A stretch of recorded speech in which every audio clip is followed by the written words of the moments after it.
Assalamualaikum warahmatullahi wabarakatuh.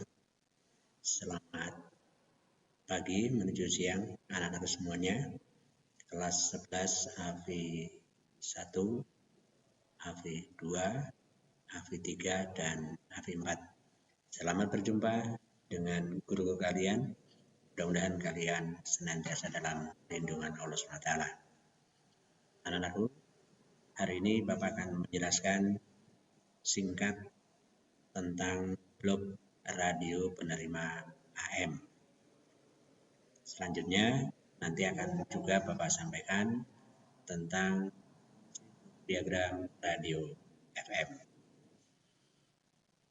Seperti yang anak-anak ketahui bahwa radio merupakan alat komunikasi yang sangat efektif dalam menyampaikan informasi-informasi baik itu di kalangan regional maupun internasional. Pada prinsipnya, radio merupakan alat komunikasi yang sudah kita kenal selama ini, bahkan oleh nenek moyang kalian pun sudah dikenal. Di Indonesia ada radio AM dan FM. Sedikit Bapak cerita bahwa perkembangan radio yang selama ini Bapak ketahui atau Bapak kenal atau juga sudah kalian kenal, bahwa perkembangan radio sebelum ada AM dan FM, atau juga kalau sekarang kalian kenal itu adanya radio-radio yang sangat kompleks, artinya bisa menangkap radio AM maupun FM. Dulu juga dikenalkan ada radio band SW, short wave, ya. Tapi semua itu bekerja dalam modulasi AM. AM dan FM itu sendiri mungkin sudah kalian kenal atau sudah dijelaskan oleh guru yang lain. AM ini adalah amplitudo modulasi, sedangkan FM itu adalah frekuensi modulasi. Kita belajar terlebih dahulu tentang radio AM. Radio AM, jika dilihat dari blok diagramnya, itu kurang lebih adalah seperti ini. Ya. Jadi, yang kalian kenal radio di rumah yang bukan merupakan radio yang ada di handphone atau radio yang portable di rumah, itu pertama adanya antena. Antena di sini itu memiliki fungsi menangkap gelombang radio yang ada di sekitar radio tersebut. Kita tahu bahwa di udara ini itu beribu-ribu sinyal radio yang berseliweran atau yang ada di alam ini. Namun demikian, sinyal-sinyal tersebut masing-masing punya karakteristik atau punya karakter atau punya sifat tersendiri. Kemudian setelah sinyal-sinyal itu masuk ke dalam antena, ya ditangkap, itu akan masuk ke penguat RF. Apa itu RF? RF adalah radio frekuensi atau frekuensi radio. Jadi sinyal yang masuk ke dalam antena itu masih demikian lemahnya, masih lemah. Artinya tidak memiliki sinyal yang cukup besar.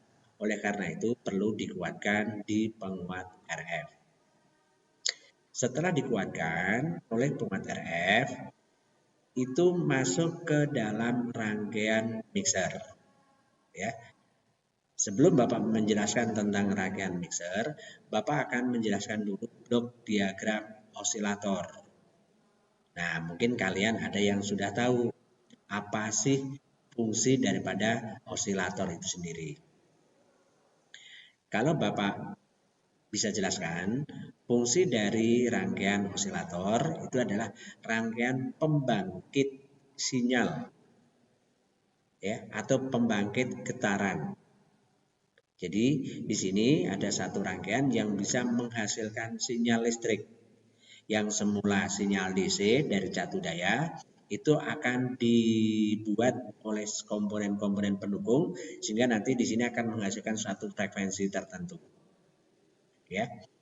Kemudian dari frekuensi yang diperoleh osilator itu akan dicampur di rangkaian mixer oleh sinyal yang berasal dari penguat RF.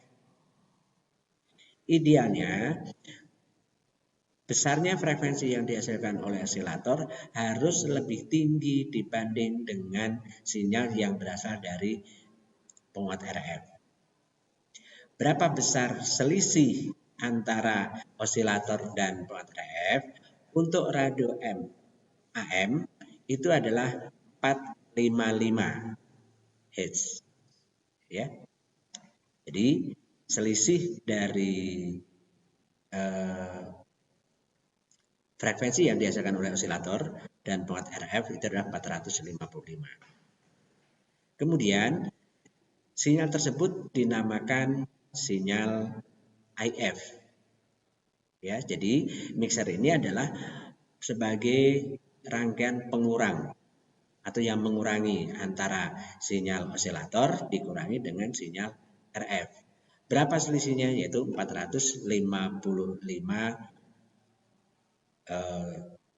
Hz ya.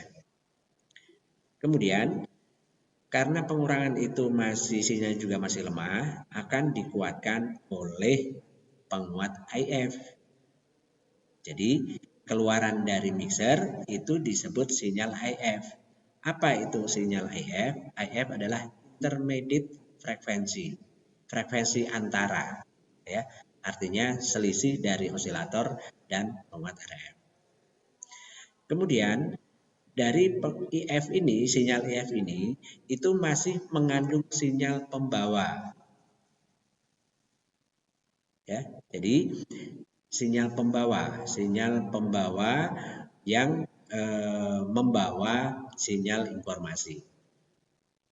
Kemudian dari penguat EF ini, karena di sini masih ada dua sinyal, yaitu sinyal pembawa dan sinyal informasi, masuk ke dalam rangkaian detektor. Dalam rangkaian detektor ini berfungsi untuk memfilter sinyal pembawanya ditahan atau tidak boleh lewat, sedangkan sinyal informasi akan dilewatkan. Nah, bagian ini disebut rangkaian detektor. Bapak ulang, rangkaian detektor adalah menahan sinyal pembawa dan melewatkan sinyal informasi. Kemudian, sinyal informasi ini juga masih lemah. Artinya, belum bisa menggetarkan membran speaker. Kalaupun itu bisa, masih sangat lemah sekali. Supaya itu bisa didengar oleh telinga kita, maka sinyal keluaran dari detektor harus dikuatkan oleh penguat audio atau mungkin yang oleh kalian kenal adalah amplifier. Setelah kuat, baru diarahkan atau dialirkan sinyalnya ke loudspeaker. Kalian tahu apa itu fungsi loudspeaker? Adalah berubah sinyal listrik menjadi sinyal suara. Ya, jadi itu penjelasan singkat bagaimana kerja dari blok diagram radio AM. Dari mulai sinyal diterima oleh antena, kemudian dikuatkan oleh sinyal RF, kemudian sinyal RF nanti akan dicampur dengan sinyal yang dari osilator. Ya, sinyal yang dari osilator. Oleh rangkaian mixer akan diperoleh seleksi atau selisih ya yang dinamakan nanti menjadi sinyal IF intermediate frekuensi. Kemudian dari sini masuk ke detektor, oleh detektor akan dideteksi mana sinyal pembawa dan mana sinyal informasi. Sinyal pembawanya ditahan, kemudian sinyal informasi dilewatkan, baru dikuatkan, kemudian menuju ke speaker. Nah, itulah yang kita dengar di pesawat radio kita. Baik, anak-anak semuanya, mungkin penjelasan singkat dari Bapak Itu ya, supaya kalian bisa memahami bahwa cara kerja radio AM atau blok radio AM adalah seperti itu. Ya, jelas ya anak-anak semuanya ya. Jadi anak-anakku, mudah-mudahan ini semuanya bisa kalian pahami. Sekian, terima kasih. Assalamualaikum warahmatullahi wabarakatuh.